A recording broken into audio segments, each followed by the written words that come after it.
Buterevu tukwaniriza ku Soul TV nkyalero atulaba munaffe yonna gy'osinziira tulaba program omunyo ku makya nakulwako kusatu tubeera ne Harold KAIJA tubeera ne Honorable Godfrey Chwanda Subi okwongera okutematema ensonga eziri mu kiseera kino kyennyini. Tusaasidde nnyo abafunye ebizibu twesunga nnaku z'omwezi 30 tujja kuba tukuŋŋaanira mu kibuga Mbale House of Prayer Ministries International yetegese era omusumba Aloysius Bugingo yagenda okukulemberamu ejje ly'abaweereza abagenda okutwala olukuŋŋaana lw'enjiri mu kibuga Mbale.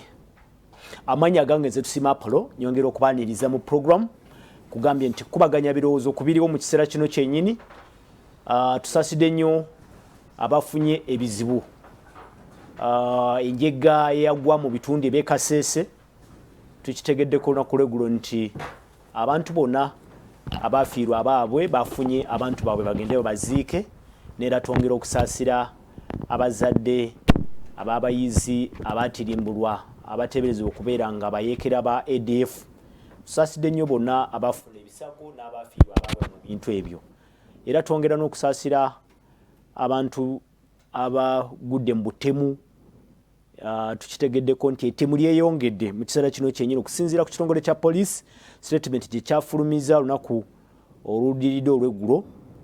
Batutegeezezza nti ettemu lyeyongedde, obunyazi obw'emmundu nabwo bweyongedde okusingira ddala aba mobile money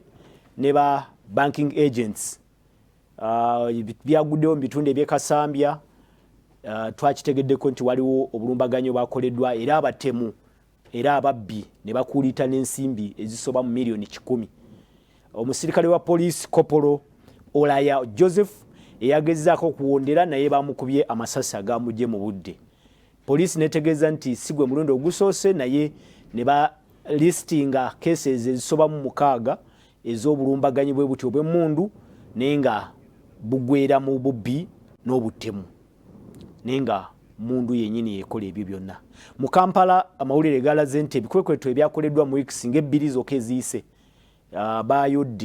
baayodde era abantu abawerako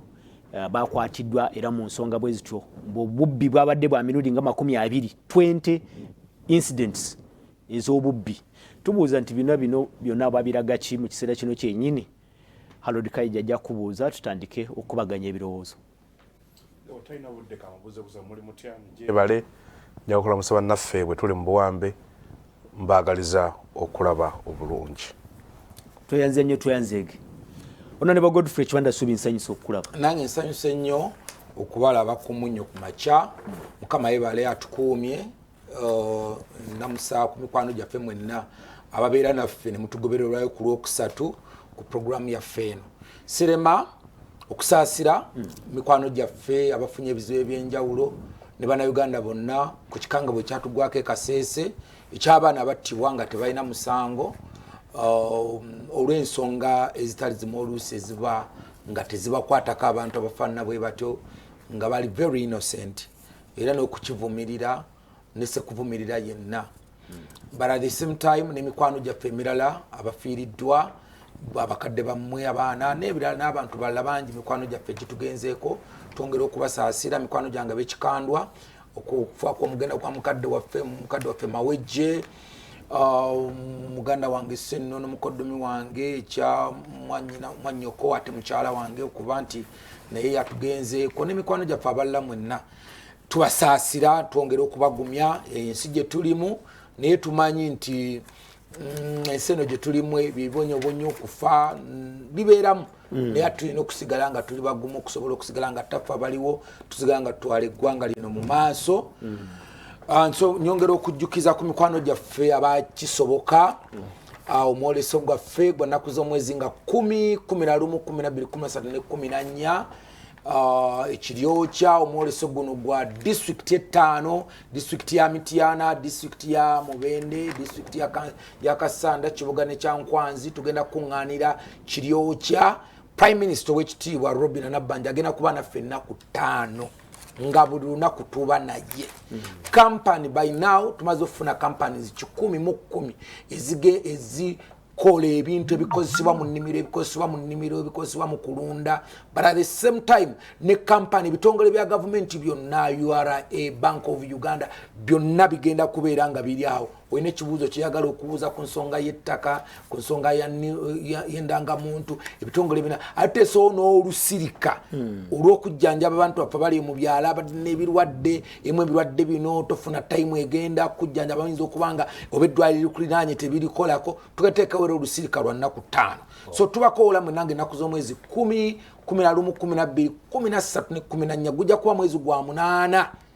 mwezi gwa 8 that means ntina omwezi ogw'omusanvu gwonna okweteekateeka abalimi mukimanyi nti mu kiseera ekyo tujja kubanga tumaze okukungula tulinawo ku ssente jangu weegulira ebintu ku bbeeyi entonotono ate tusobole okuba nti twongera ku bye tukola ensi yaffe ennimi wetaaga okuba n'emmere wetaaga okulima emmwanyi mwanyi terimba twetaaga okumanya nti otusobola otya okuba n'emmwanyi apolo waliwo kati gundi gye twateeseewo tugita from nursery bed to the cup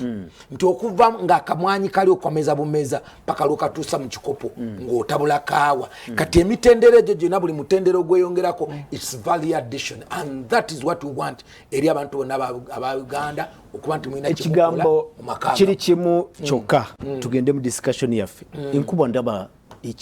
etandise okutonya gwe ngaali mu nsonga eyo okigoberedde abantu basimbe bakoleki enkuba si yakusimba enkuba eno of course tweteeka season zigenda zikyukakyukamu naye kulimbalimba so don't plant now teri muntu asobola kusimba mwezi gwa 6 kwabayi gwa 7 ebintu bijja kukala we expect nti omusana ogw'omusanvu gujja kubanga gwaka weewaawo halo KAIJA tutandikirawo wenyini ensonga yaffe ya nsonga ya butujju n'obutemu obweyongedde mu ggwanga lino kitalo nnyo eky'abantu b'ekasese ngenda kutandikira ku observation emu yokka omwezi gwali guno gwennyini ogw'omukaaga 1998 mu kitundu kye kimu eky'ekasese essomero ly'Echwamba ne lulumbibwa same tactics same group ADF wayiseewo emyaka 25 era ekomyewo ekoze ekintu kye kimu mu kitundu kye kimu abaana bafudde KAIJA tandikirawo si wokka same tactics byali atyaka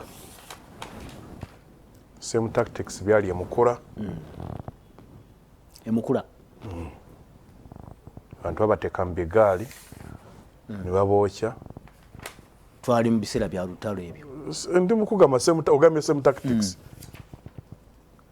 kuzibuzaabuza same tactics zaali wano e Kasubi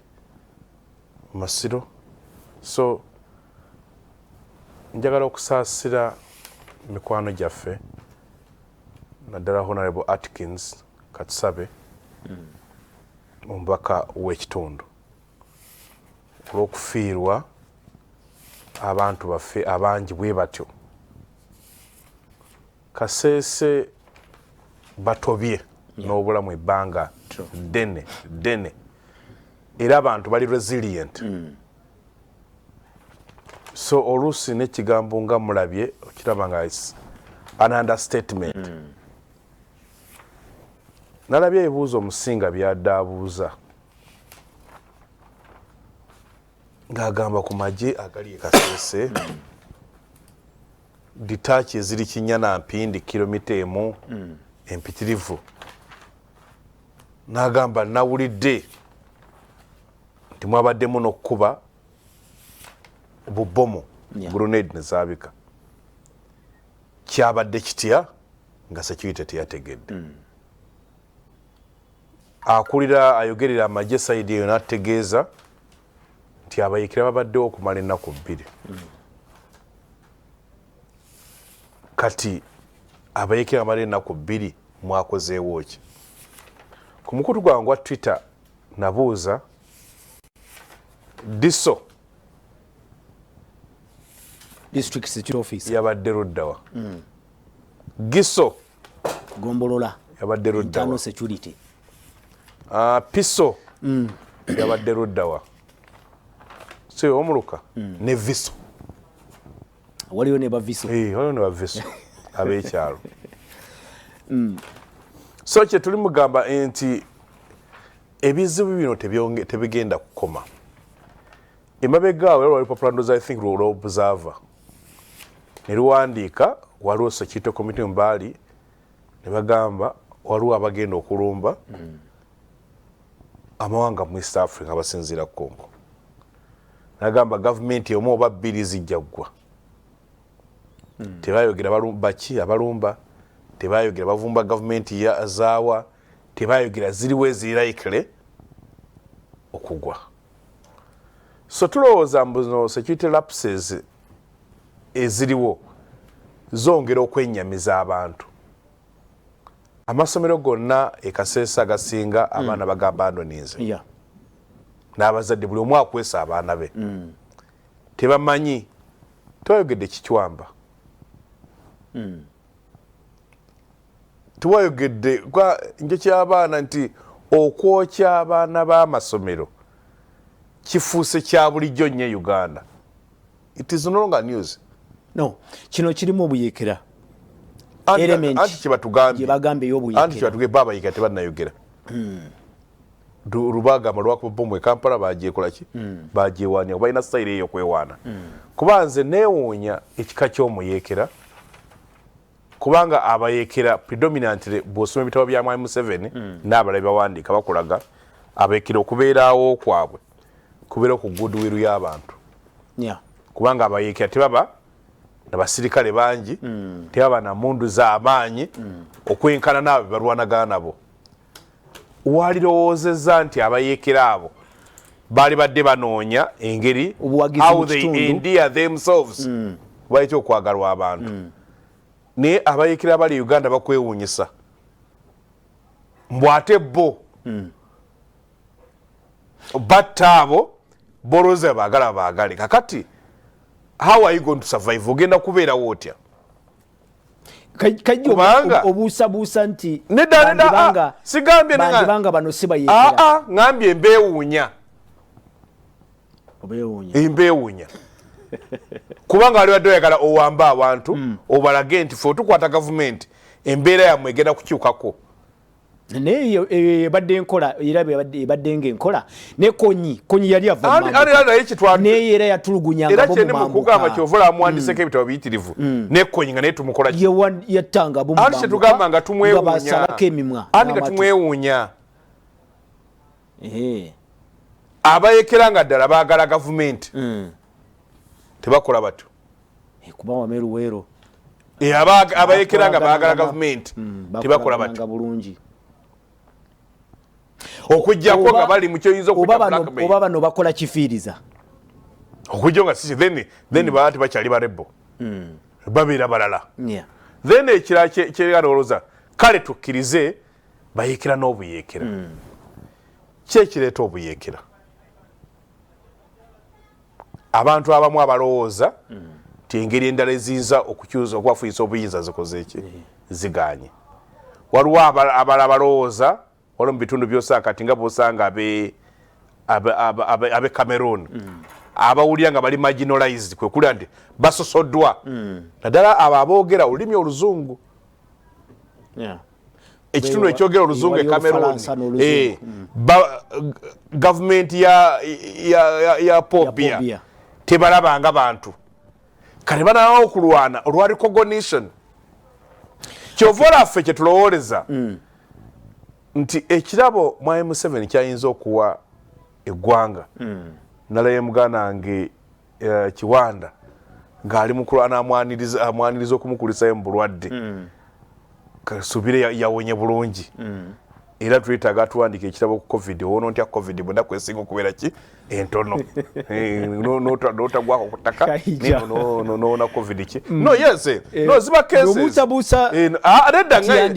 aŋŋambye atugende nti okozesa ki ekyo kiyinza okukuyamba n'omuwona ku speedi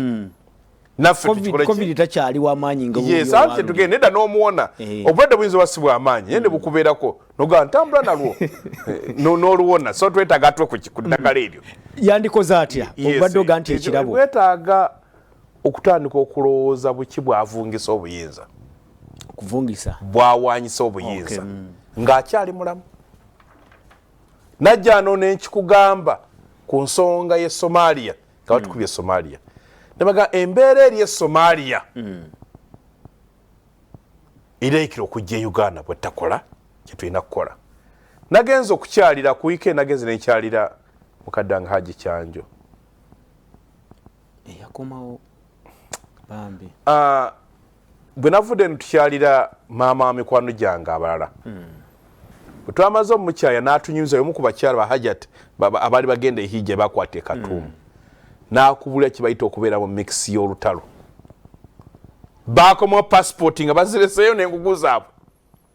bafuna okubeera rescued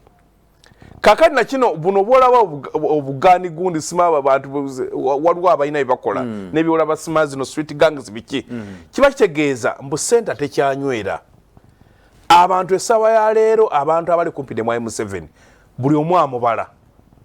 buli omu ali mu kumusoma buli omu anoonya kiranyagwa era obala kati buli omu anya corruption gavumenti eyuga nadda agwe tunuulira omuto oguli awo street boys gang terrorizing city city si village ekibinja ky'abaka oyina woyita ekampani otala musirikale oyo pdf bw'olaba tebabatya mulimu polisi mulimu abasirikale ba UPDF mulimu bano abasimama nkwambiye bonna mweba naye bw'olaba oli tabatya nga asobola okukikola ng'agumye ebyekasese so nti ebyekasanda ebiri mu Kampala kugamba ndiki biraga nti gavumenti anti kati olwaleero bakiwanda abasirikale bonna babeefunzizza bakuuma bo kakati eri statistics y'okukuuma abantu olusanvu buli wa poliisi ekyalo gye banzaala Naruvule ewaffe kiriko abantu abasukka 3,000 tekuliko wa poliisi n'ogu babujjayo poliisi obusinga mu tekuli wa poliisi n'ogu mu bitundu bwavaayo kakati ogenda ku extendinga n'awaddako oyinza okwesanga abantu ng'emitwalo 5 tebalina poliisi tutekwa na kunoonyereza eyo moddo yaabwe gye baali baleeseeyo ey'okujja bapoliisi mu byalo balinga kuba bagamba yali pilot project balinga abagezesa yakola teyakola statistics oluusi zikulimba ne bagamba buli bannayuganda lusanvu balina wa poliisi naye nga aliwo omwami omu n'omukyala we n'abaana be nga balina abapoliisi 10 alina abatamana mu mmotoka alina abali awaka alina abali ku faamu ye kati abantu abalala bonna n'abaleka nga tebakuumiddwa so nti ezo security lapses zesiretera abantu okukola ne bakola then of course ne byolaba nti ne zino zolaze conflicts ezo zogera n'olaba nti kigenga ground holding ono abala kino kati bwebanga government regime eri mu lutalo olw'okulaba mbu yo esigalawo ekyo kireeta obuzibu kuba so nti abantu weetaaga era ojola baga nti kasita mukola ku kibayita ne mutuuka okulaba nti abantu nga bamanyi gavumenti lwejja ne lwesiibula mbu kiwanda tuyinza mugumiikiriza kumala budde bwe buti nti ne bwanaabeera mubi taasukka emyaka 2 kale tumanyaga ekitakyaliwo mu kiseera anti kati kiriiwo kati muyina kibayita Katonda yekka yajja okukwata mga kati bwe kibeera bwe kityo Katonda yakola omuntu ng'ayiiya ekirala abantu basala gaabwe ndikugamba nabadde nyumya n'omwana omulimu nti oluguudo lw'e Masaka singa balusamu bakayita ka island kana akaawulamu ne kava e Kampala ne kava e Masaka omanyi bantu bameka obulamu bwabwe twali savings so action ne decision y'omuntu omu Mayi Museveni n'agamba nti bannange mumanyi gino emyaka gyenzirako njagala kugikola kulaba nga tukola transition inze bannanga kubanga investment zange zenkoze n'ebintu byange byenkoze nange nendye kuzange bwato ojagenda okwesanga eggwanga lyaffe ekitegeeza nti Harold Kaija ensonga yo nagiwunzikira ku by'obufuzi Godfrey Chwanda wotandikira wenyini Kaija ayogera ku regime survival yeviiriddeko embeera eno obutujju n'obutemu bweyongedde bigangizi kati bitandise n'okusalako ekibuga site yenyini ayogera ku security lapses nti okulwanagana munda buli omu alina kyabaza mu gavumenti bye bivuddeko ebintu bino oba otandikira kakati waliwo kyembadde ngezaako okunoonya wano the most violent cities in Africa South Africa the 10 most violent cities mu Africa Kampala is nowhere the most 10 violent cities mu esembayo wansi ku 10 is Nairobi Nairobi nayo sinyangu ey'omwenda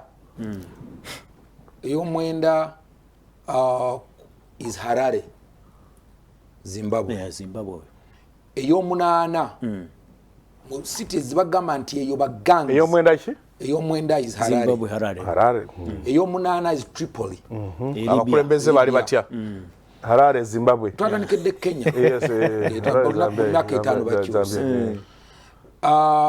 Ey'omusanvu is Lagos, Nigeria. Era bamagye bali bakulemberayo. Nebuli myaka 5 yabakulembera anti cancer tawona lunaku lumu. Windhoek. Windhoek Namibia is number 6. Okay. Ekisinga okwewuunyisa nti ebirala ebisigadde ebina byonna biri mu nsi emu. Number 10 is Cape Town, South Africa. Number 4 Seyange. Number 4 mu Uganda is Port Elizabeth, South Africa. Number 3 mu violence nti awa photo fulumana weru is Johannesburg, South Africa. Number 2 ekibuga ekikutte number 2 it is Durban, South Africa. And number 1 abakutte akati don't expect to hear Kampala. Pretoria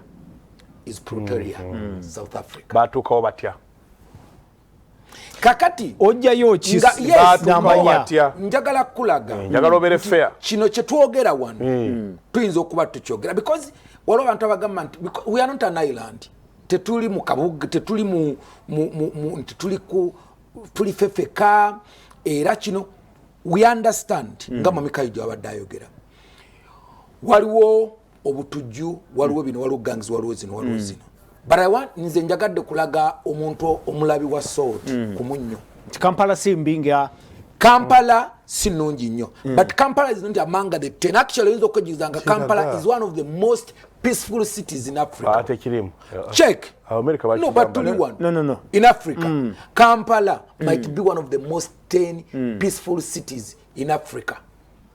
Nekyo kijjawo kino nti Kasese batulumbe ndako kijjawo kino nti already tulina amagye gayiba mu kitundu kyo gali ne Congo. However, it is not a justification nti Kampala gangs will allow them. Yesterday my driver abadamperekedde ko ne mugamba ogenda kunde kubanga inokeera ngogenda mu nangamba kati we atuusa waka wa parking emmotoka garage eri mu ebintu awaka nga inagireka ku parking no umana parking na kankugwerekereko olwale kubanga ennaku zino bana abaana bavudde ne ku peva bafunye ne jambia yeah actually bijambia na olaba graduation somebody graduates from a peva to jambia kati batambula n'ebisundu to something like that. Naye kino kyonna tusobola tukimala. It's not about just a regime change. No. Kigwawo kitya? Kino kigwawo nga nze ne KAIJA n'abakulembeze ffenna twenyigidde n'abakulembeze b'eddiini twenyigidde ng'omulimu gwaffe gwatandika okuva emabega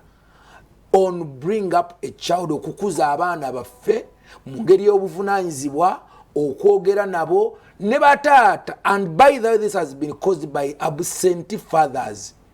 Basajja mu muzadde abaana mu baana b'abantu n'olekera omukazi abaana 5 nga the only thing kyasobola okukola kwe kubanunyeza omunwe gwa mwogo tasobola kusoma. Bw'oteekinga statistics olwaliro Apollo abaana abasinze okujja ku street abata abasinze ebbula ly'emirimu nga tonagana kubula byebireesewo embeera eyo just about upbringing. Era South Africa is one of the developed countries. Ebibuga bina mu South Africa bino bitusoko number 1 number 2 yalete ebyo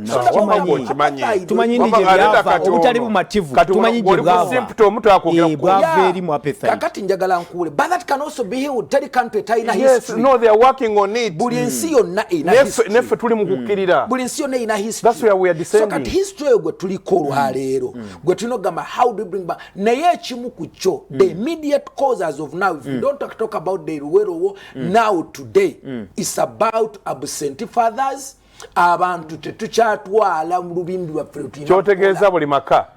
nga omusajja taliyo abaana babi no si bonna aba ADF but abasajja KAIJA singa abasajja baze ne bakuwa obujulizi basajja mabanda bo olwaleero oyina abaana mu bakyala 6 abaana kumpi abaana babakyala bana tobalabirira nako. There is no godly father at home, there is no voice at home. Omwana atandika okukola buli kyonna kyonna. So it's beginning with the home. Honorable Katutemeteme. So mbadde nkyogera ku issue eya Kampala and violence in the city. Good. Now let's go to Kasese. Kasese. It's not just nga Mami KAIJA abadde ayogera. Kwa Mami KAIJA abadde agamba nti intelligence lapses, so security lapses. Kakati one, the center no longer holds. Tandikira kwa president. President yali ayogera nga tuli ekyankwansi. N'agamba nti amagye gaffe bagakubye ejindi Somalia because of corruption. Yeah. Nti abasirikale ba commanders abadde balina ekyokukola nti kwa president yagamba nti olwokuba balina ka allowance ke bafunayo Apollo bw'abeera nga ye commander atwala n'omufumbi ayagala atwale n'omufumbi atwale n'owakiwanda gw'amanyi ne not even nga ne task gyamutwalako tali measured kutuuka ku task eyo. President agamba that caused partly and that's why abasirikale baffe abamu baasibibwa baali ba commander who took the wrong decision kubanga kyekino ekiri mu UPDF olwaleero nga tonatuuka n'eyo. Kati olwaleero amagye gaffe this should go to even the security forces balina okukimanya nti you know try as much as possible to remain professional. Yeah, true. We have no option. Mwina okubanga we have no option. Amagye bwe gabeera nti nolwaleero bwe mbanga omuyindi ayina sente yajja kupangisa abasirikale 5 babeere ku faamu ye nga yayina sente asobola okusasula oba ayinza okusasula kalaawe ayinza okukola ki kati ne mudinayinga abantu abalala bandi badde balina security eyetambula nebeera ng'ejja kubeera wa muntu omu. That means area endala yonna mugenda gireka ng'era ni covered. Naye ku kyekaseese in particular kwa Mami KAIJA agambye nti omuntu alwanirira okujja mu buyinza tasobola kukola kintu teyalikoze naye buyinza kibwayagala okujjamu buyinza bwa Uganda oba buyinza bwa Congo because tuna interest ku borders enjawulo. Operation Shujja bwemala okuyingira mu Congo tolo Congo ebamu kubogera Congo abagamba nti almost buli gombolo oba buli district erimu rebel group. Kakati buli lwogenda eri tolowooza nti obawa mmere. No, certainly by no retaliating and not because they just want to take over authority in Kampala, but jukira nti Operation Shujja je twogerako tegenze kubawa mmere teyatuteyo buwunga teyatuteyo nyama bagenze basanyawo so ene soft omuntu yenna muyekera asobola okunonya engeri yonna ekujja ku concentration eri ekuzza eno ku border yo kwesasuza ngojeko kwesasuza even to divert your concentration but don't concentrate at me, please go back ewo waliwo ebizibu ebikumala jukira president waffe bagenze wa Putin ne wa gundi yababuuziza ne ye wamwe namwe nga muyina ebizibu ebibamala n'abalaga ebiri Congo n'abalaga eri Central African Republic n'abalaga omwana yabawadde lekisya n'abagamba muli ku why are you here oloruguna n'agamba ati wapi yali mulwadde COVID oloruguna ngambye oloruguna gwe kakati mukaseera ako olaba nti abagamba please nga tonajja kawuka ku liiso lyange so kujjaka kulikuli kati abintu bino ebinja because baga nti abateeberezebwa but I want to tell you they may not even be ADF naye rebel groups ziri munda mu DRC they can retaliate the same way so by diverting amaanyi ga UPDF ntibi muveeyo ene waffe just go on your border mutulekere ebizibu byaffe and by the way there is even waliwo clip emu etambula I saw it yesterday ngegamba UPDF n'amajja amalago nagona gebogera guys please mutuveeko so kati mu ngeri eyo kyangu nnyo bali okubona baganda naffe katubatuuseko kitubatuusaako concentration yamwe mugijjeeno mugikomyewo eno so njala kujja wa session egamba nti ayagala obuyinza ayinza n'okuba nga baakubye tebagala buyinza bw'e Kampala naye nga interest yaabwe eri walala wunzika na kino honorable olwo KAIJA abuusaabuusiza ebintu bingi simanyi lwaki oba leero ndala kale genda maaso naye COVID ono nga yawonye mangu kubanga nze najjanjaba mwannyinaze COVID namujjanjaba twali lutalo lunene ngendipulya n'abalala esaalayo yabadde agala nedda sisaala baire nze siba namutema mbi neŋŋamba kubanga buli omu eddagala eddagala obomanye oliwa munno kale yayitibadde kali nga dokita ganti dokita yajja natunya nti bannaye bino binakozesa waliwo abatugambye ebirala n'omuntu yagamba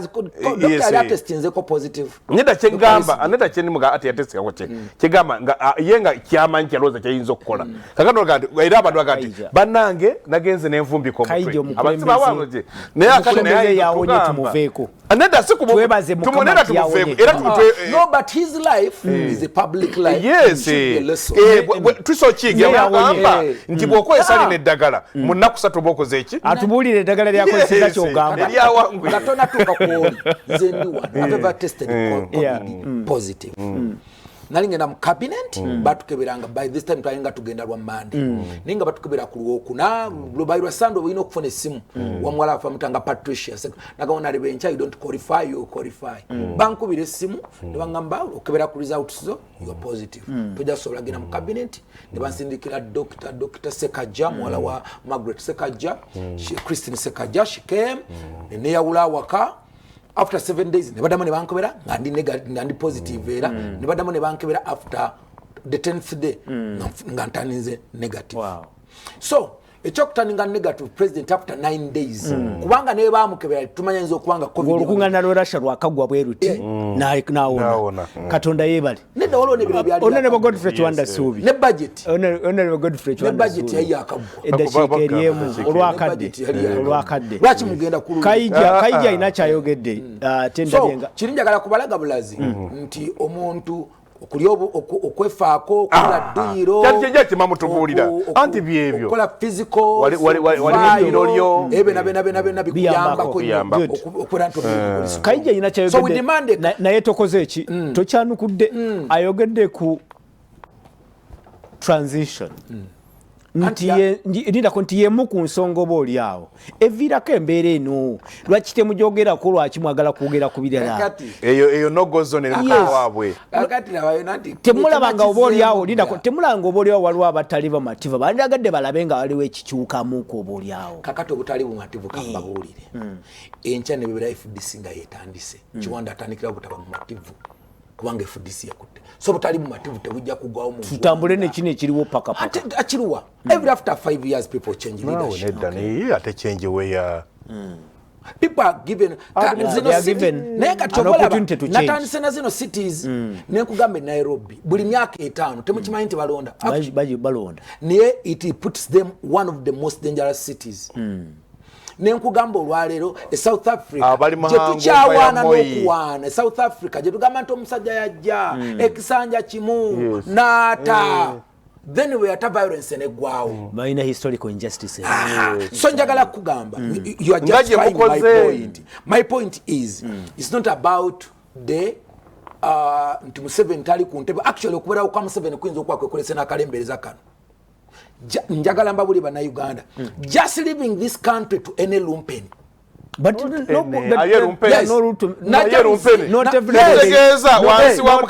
everybody is a lumpen okumanya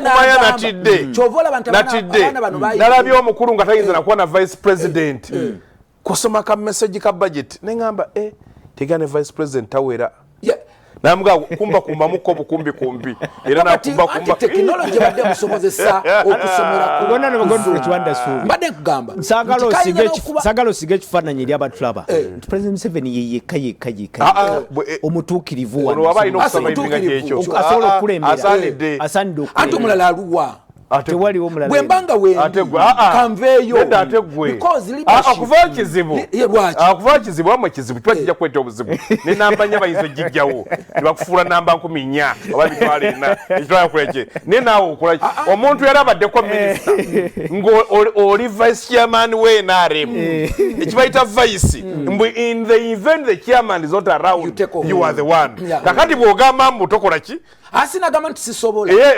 sinagamba nti sisobola nsobola nesowolayo naye okola ki nsobola ako mwana wa TikTok akasalemu akalinda kiri kimu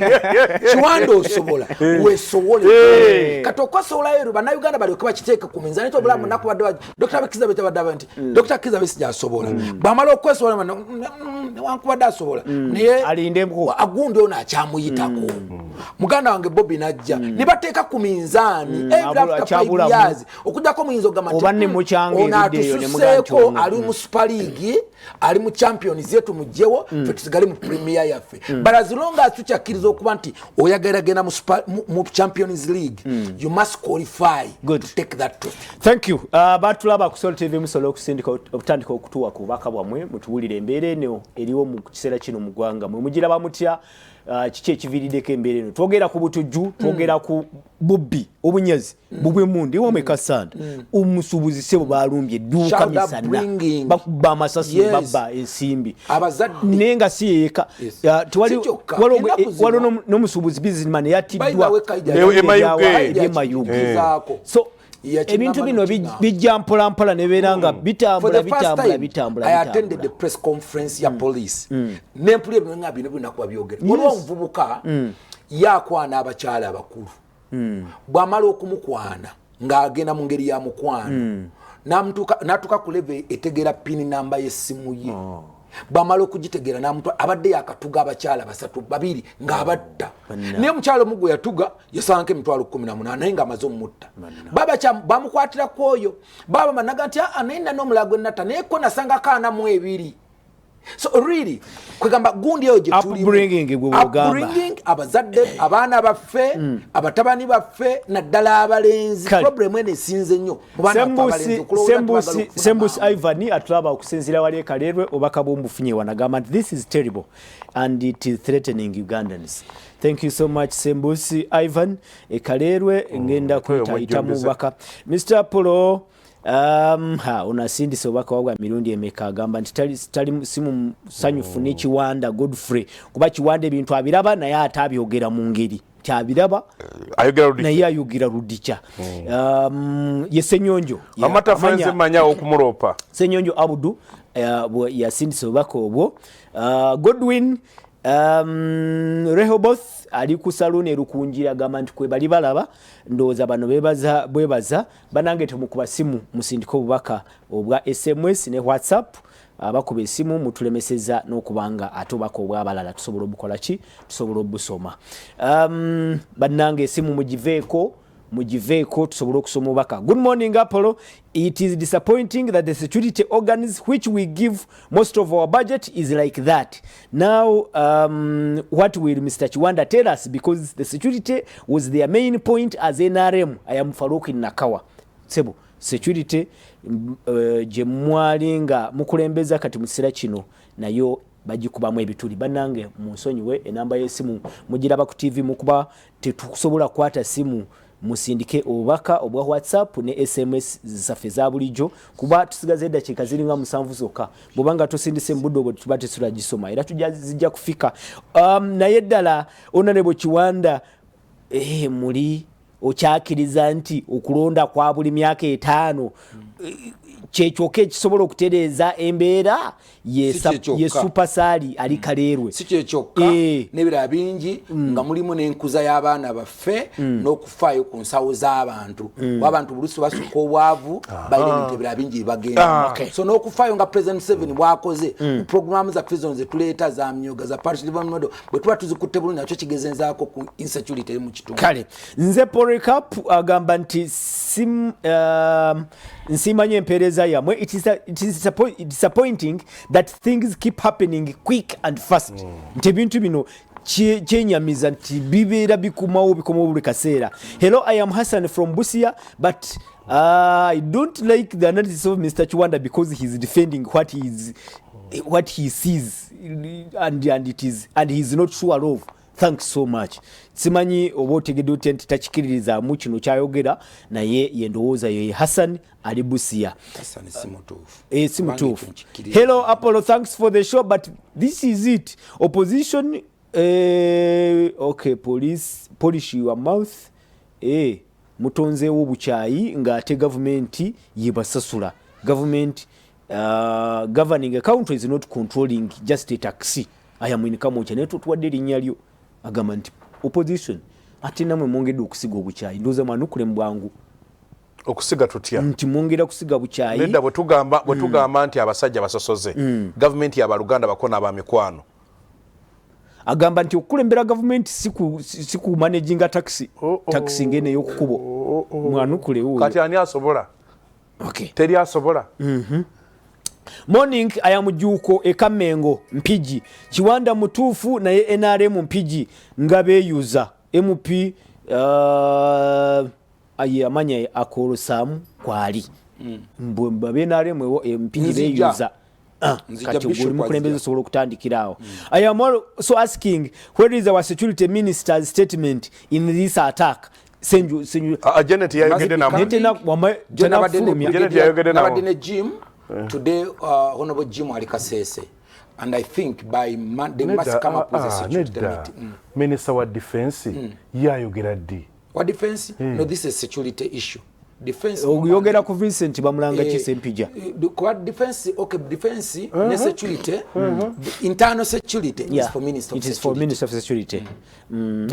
most of gundi za fezino tugenda Somalia yes defense amaje ga Uganda emirimu gyo gali bwe not only that nayenga detaches ze tulimo kunenya internal security and detaches ze tulimo kunenya za amaje amaja abasoso kutwogera ko yadde bogezi wa amaje kati yemu kama minister ayogera di kale obaka bubuno na FDC nabo basobola okukuba nidda bannange message kanso kenje tegereze kubanga bagala basige obuchayi ku Museveni kale ebyo hoyanya mweleza ke ya time ndoza zamwe webale kueleza security Kiwanda yaweleza ka message yao nende kebere na webale kueleza security kuma bakungu ba government n'abagiyamba okwenywezeza mbuyinza ono wamala Musayi Gwase nali munyonyo sebo bakabo tufunye bulungi nuza KAIJA abadde akikonyeko nti okwenyweza mu government kati ye preoccupation ya mwechiwana temukyali kuba na Uganda chemu kyabafako lead of government business my lead of government lead of opposition in parliament and lead kama mimpuga ne muvake mabege jide kama je which police ya mukuma simaji mayor aina police maso ne mabega Lord Mayor maso ne mabega aina police ameka ina police babibi wachi ya Kiwanda kakati so abo kati mbadde mbayitambe bakuma Kiwanda amanyi ebiruma abantu bakuma abukajja naye bwabera n'omukulu tabyogerako bakunenya nti obeera n'abakulu naye atera mulabaddi omukulu ngana yagwa cover Kiwanda batya banange obaka ndoza katu olaba Kiwanda yadda mukulisa yokulwadde Samuel yamubuuzaako this is Samuel banange obaka babatulaba mwe mungamba kitubulika this is Samuel don't be surprised that whatever is happening passes through security who are supposed to protect us how do you expect me to refuse the deal of 500k yet I only get 300k nti abakulu mu security enguzi mbuyandibanga nayo yevulide ko binonga bubanga nga bebayita mu embere ngoli mu uniform eyo nappe kati kyolowooza ntolokwa ffe tulina wana akazinda lumuntu ampe sente atandika okuwemula ku soloti bw'obeera ng'oli mu uniform ngolowooza ntolokwa kuwa emitwalo 3 bwakuwa 5 kukosobye mundu eyo oba toyina njawulo n'omuntu ampadde emitwalo 10 n'enjawulo n'entandika okwogera ebyobuwemu ku mpewo okay waliwo akwebaziza wano ndozaako Sempija Eddie agamba nti alimbalala embalando ze mukono simanyi Kiwanda y'omu ku bantu beneegomba mu byobufuzi naye ayogere na ku mazima baani abaline mundu ndoza ali ku bubbi n'obunyazi buno obugenda mu maaso y'abantu abaline mundu first of all tuyina ekizibu ky'emmundu nti emmundu zikyayingira mu ggwanga lyaffe kyovola nti ne Karamojjo olwayo newankubadde tubajjako emmundu zonna because of the porous borders abantu enkolagana n'ebintu ebirala bingi emmundu zikyayingira nga teziyita ku official borders naye ate era at the same time I don't want to portray here nti mulimu tulinamu naffe ebijinja abantu ng'omuntu ali mu office naye ate nga yennyini kyekizibu mukulu Apollo mpagira Mr. Kiwanda kubanga buli ebigwawo nga Uganda Museveni abisobola nino byemulaba banange munsonyi weno Peter enamayingo message yo Pastor Peter enamayingo message yo ndoza te video bulungi sina bwenji twasaganya but Mr. Kiwanda, which planet are you coming from? Uganda, Uganda is safe. Are they safe? tetuli perfect bagita planet mitiana tetuli perfect okuba tetuli mu ggulu naye bw'ogeregeranya naawe tuli yadde ne tusobola okukola ekisinga kaawo kubanga Kaija bwina kwaŋŋaana wano okwegeregeranya nti oba oyagala okwegeraganya obuwanvu tewegeregeranya I am Florence from Bombo Chiwanda. Request you to listen to BBC News or Omunyo Gwebunaira at 4 so that you learn of what is happening in the world. Alinga agamba nti okoleza analysis yo bulungi guli wano kusoote kale Honorable Kaija eddakiika ziri 2 no njagala tuvuddewo tutya wano okusooka njagala kwebaza abawuliriza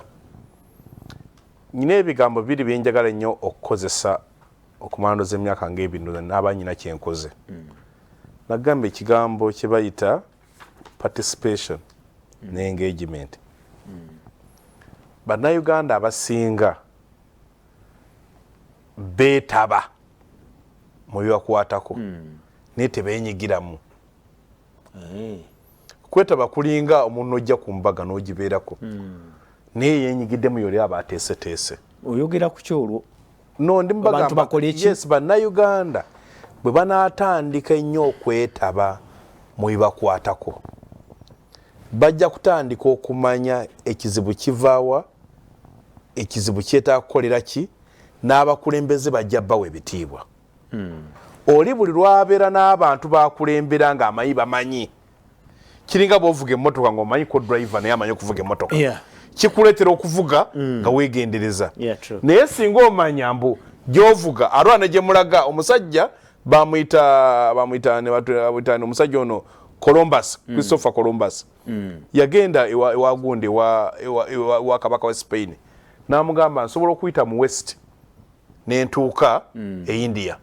Namugamba tekisoboka India eri muki mu East. Kiyakola nabagamba mbu ejiri sobola okuyimirira. Ne bamugamba mbu ate ekyo tekisobokera ddala kiri kyaguko. N'akwata ejjinga alinyize airspace n'alituuzawo ne liyimirira. N'amutwala abasibe n'agenda yasibira mu America. Soka n'olwekyo naye singa baali bategeera ebintu nga beetegereza nnyo ekyali tekisoboka so na wano mbasaba bannayuganda mwongere okwetamba bintu byo mwongere okwagala ennyo okumanya bwe munaayagala ennyo okumanya ensalawo mwejja kuba yakapi embeera eno egenda kukyuka yes kuba n'abakulembeze bajja kufuna embeera eno yakukyuka mu bwangu mu ndaba eyo tesaa kuba nnyangu okupushinga back cancer oba obulwadde bwonna si bwangu okujjako kakati nga covid kwe twazudde munemu akusatu zobuwona naye kakati ebyo biraso bikola ki bebirwawo nga weesibye nnyo covid okuwona amangu. Yes, no, it is good Ivan agamba nti NRM has loopholes yet but I love China because no elections no government tugende mu mbeera eyo eya no elections Ivan embeera eyo kale morning soul team. Okay, Sama call alimpiji era gamba kale ndozo baka twabadde twabulabyeko ddobo Honorable Godfrey Chiwanda subi uliriza no apereza security has rounded off all mental individuals in Kasese Street bakitandise ko nakolego if they actually nyabalalu ntibandi banga omaina bano bali munsi nenga bayeke bakwesanga nyabalalu message ezo kujja kusimu n'ogisomerawo zita okwegendereza kale Honorable baka musobola okuza abantu esu nda message biri mu miramwa gyaffe eja national resistance movement tulina omulamwa gwe tuyita pan-africanism twakirengera moyo gwa Africa gye tusobola okuba peaceful ng'eggwanga nga baliraanwa abaffe nabo bali mirembe kino ndowooza mukirabyeko nti as long as war rebel groups eziri mu DRC tetusobola kutereera wano kituufu so amaanyi gonna ge mulala tukozesa okwegeranya n'emikwano gyaffe okuzaawo omukago gwa East Africa ogenda okutambako amawanga agatwetoolodde eyo embeera gye twalengera nti amawanga agatwetoolodde galina kuba peaceful. Ekisembayo bwe twaleeta omulama gwa bonna basome ekigendera twali tulabe kino kyera kye twali tulengedde ng'ekimu kye twetaaga nti buli mwana asobola okusoma naye abantu mmwe jjo nabadde ku mukutu ogumu mu mikwano gyange baguyita NRM together bwemitiyaana mukano muganga mu solonka mwenaga ne lwaki tulengera abaana bangi nnyo mu byalo ano abatasoma ngate amasomero ga UPE wegali mutese school fees ku masomero ga UPE mugobya abaana mu masomero abaana abannamwandu abaana abakazi abakadde batasobola kuwerera abaana emitwalo gye 7 mu masomero ga UPE abaana abo bagenda kutefulira with time bagenda okwata obutayimbwa babaana bagenda okwata bupevers basebo ne banyabo muleka abaana ba Uganda nga President Museveni ya planning abaana abo baleke bagende basome mu just school fees Honorable Godfrey Chwanda n'abasomye nabo mbafunire ebyokukola bafune emirimu ekyo kiddako spot on okitegedde that kiddako nesoko kubanga n'abalina degree abali ku street nabo bangi abatayaaya abatalina emirimu soko kirize kiri the problem to our security in our country is leadership overstay in Uganda and corruption ono ayume ali from Mayuge agamba nti okuwaawo mbuyinza na bibe mukwe bivirideko embere banange tugenda basiibula they are blapped issues okuwaawo kwani okay banange onayogera ku bijambia ne mutusonyi obakadde nchekwa kwebaza Godfrey Chwanda Subi Honorable KAIJA mbaza KAIJA gwensinga because ajanga sinatuuka natubesa aina bero program niyo nokusinga ddala batuwuliza mwebale nya batulaba babeera na bo tuita yeyo ne mutugamba twalabe program ekyo kituzaamu ama nemba wakweba kanyino okuko na mbiru ku dream tegedde ka message kafunye tukwemuli ne bana dream jo nalidde ekyenyanje wanambiru jo nali wanambiru dudo kugenda yo abatulaba kusentive omanye ekyenyanja kiki tubebaza betunda mu byenyanja kisinga katujya ampate mu byenyanja nalide kyenyanja azese kwagala mutwe tugenda kusulawo tubagaliza olunaku olungi mwekuume embeere eno webanga yeeyongedde nawe otekwa kwekuuma omuntu owa bulijjo gwe wooli nawe weekuume amagye ne security binakusanga nga nawe weekuumye mubeere bulungi tukole mweraba